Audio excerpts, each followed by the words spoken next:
சுறாவை base பண்ணி எடுத்த ஏகப்பட்ட சீத் வே த்ரில்லர்ஸ் மூவிஸ் எல்லாமே மக்களிடையே ரொம்ப நல்ல வரவேற்பு பெற்று பாக்ஸ் ஆஃபீஸில் நல்ல கலெக்ஷன் ஆகிருந்துச்சு.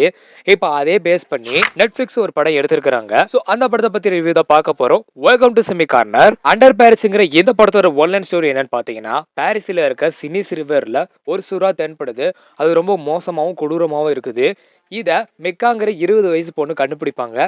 இவங்க சேவ் அவர் சீஸுங்கிற ஒரு ஆர்கனைசேஷன் நடத்திட்டு வந்துட்டு இருப்பாங்க. இதை படத்தின் கதாநாயகி சோஃபியா கிட்ட சொல்லுவாங்க. அவங்க தான் கடல் ஆராய்ச்சியாளர். 3 வருஷத்துக்கு முன்னாடி இதே சுறாவால அவங்க கணவரும் அவங்க ஃப்ரெண்ட்ஸும் பாதிக்கப்பட்டிருப்பாங்க.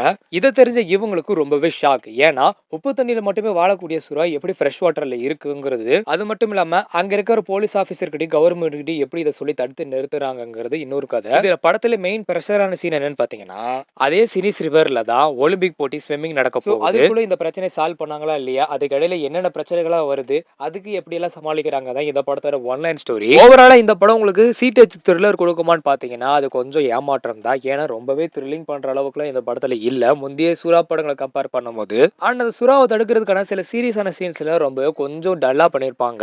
அண்ட் இந்த சீன் இப்படிதான் வரும்னு சொல்லி நம்மளே ப்ரெடிக்ட் பண்ற மாதிரியான சீன்ஸ் தான் அதிகமாவே இருக்குது. சில முக்கியமான கேரக்டர்லாம் நம்மளை இரிட்டேட்டிங் பண்ற மாதிரி தான் பண்ணிருப்பாங்க. அந்த கேரக்டர் லைவே அப்படிதான் இருக்கும். அண்ட் தமிழ் டப்பிங் வழக்கம் போல நெட்ஃபிளிக்ஸ் ரொம்ப நல்லா பண்ணிருக்காங்க.